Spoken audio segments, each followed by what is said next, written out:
मित्रांनो, तुम्ही कधी अशी गोष्ट ऐकली आहे का, की एखाद्या परीक्षेचा तुम्ही अभ्यास करत होते आणि त्या परीक्षेचा अभ्यास करत असताना ज्या पुस्तकातून तुम्ही तयारी केली आहे, त्या पुस्तकामधून जसेच्या तसेच प्रश्न जवळ 80 ते 85 प्रश्न ॲज इट इज पेपरमध्ये आले.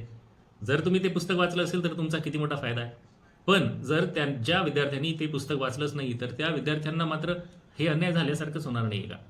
अशीच एक गोष्ट घडलेली आहे. SRPFची परीक्षा दिलेले जे विद्यार्थी आहेत, त्यांच्या मनातील हा प्रश्न आहे. ते विद्यार्थी प्रश्न विचारत आहेत, की एकाच प्रकाशनाच्या पुस्तकामधून तब्बल 1 नाही, 2 नाही, तर 85 प्रश्न हे ॲज इट इज छापून त्या प्रश्नपत्रिकेत आलेले आहेत.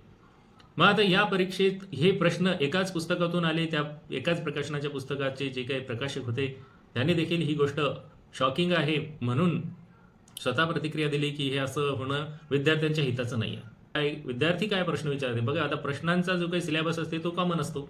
काही प्रकाशक काय करू शकतात, एक्झामच्या पॅटर्नवर आधारित प्रश्न बनवत असतात.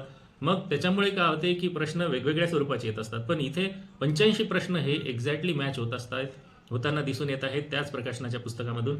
म्हणून ज्या विद्यार्थ्यांनी ही परीक्षा दिलेली आहे त्यांच्या मनात एक खूप मोठ्या चिंतेची आणि टेन्शन क्रिएट झालेलं आहे, की ते विचारत आहेत, की एक्झॅक्टली ही अशी गोष्ट होणे योग्य आहे का?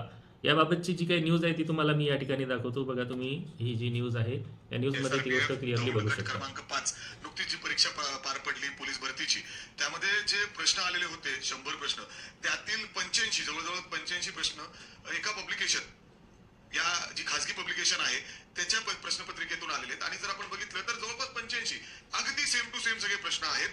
आणि त्याच पब्लिकेशनचे जे संपादक आहेत ज्ञानेश्वर पांगरते सोबत आहेत, त्यांच्यावर बरेच आरोप होत आहेत की नक्की कसं काय झालं. सुप्रिया सुळेंनी देखील हे ट्विट केलेलं आहे, ते आपल्यासोबत आहेत. हे नक्की झालं कसं? म्हणजे आरोप होत आहेत की तुमचे जवळपास 100 प्रश्न आहेत, त्याच्यातले 85 प्रश्न बरोबर एकदम मॅच टू, एकदम सेम टू सेम. तर नमस्कार सर, ज्यावेळेस ही परीक्षा झाली 2 तारखेला शनिवारी, त्या दिवशी पेपर झाल्यानंतर आमच्याही या गोष्टी काही आम्ही निदर्शनास लगेच आले नाही.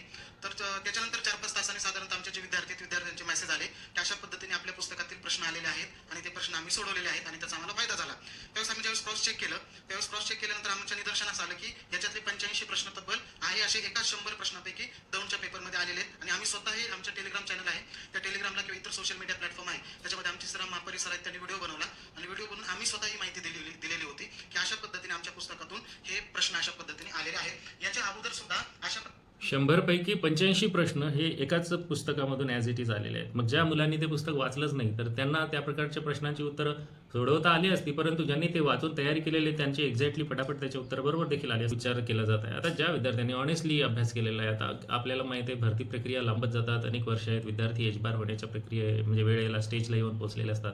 अशातच असे प्रकार होणं या संदर्भात तुम्हाला काय वाटते मित्रांनो? अर्थातच यामध्ये दोष यंत्रणेचा आहे का गोपनीय पद्धतीने काम करणारी जी परीक्षा पद्धती आहे तिच्या देखील ते प्रश्नचिन्ह निर्माण झाल्याचं दिसून येते की नाही.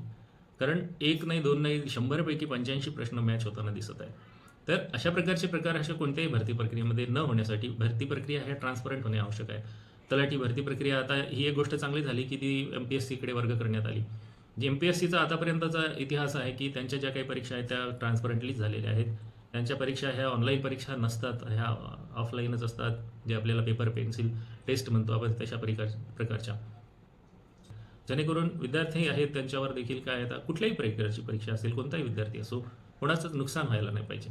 आता या संदर्भात काय वाटते तुम्हाला? ही परीक्षा परत व्हायला पाहिजे की नाही पाहिजे? तुम्ही देखील कमेंटमध्ये नक्की नोंदवा. आणि हा व्हिडिओ आवडला असेल तर व्हिडिओला लाईक करा. मित्रांनो, चॅनलवर नवीन असाल तर अशाच प्रकारच्या शैक्षणिक घडामोडीसाठी आपल्या या करिअर अकॅडमीच्या यूट्यूब चॅनलला सबस्क्राईब करा. जास्तीत जास्त मित्रांना हा व्हिडिओ शेअर. पुन्हा भेटूया नवीन माहितीसह नवीन व्हिडिओमध्ये. तोपर्यंत आपल्या सर्वांना खूप खूप शुभेच्छा.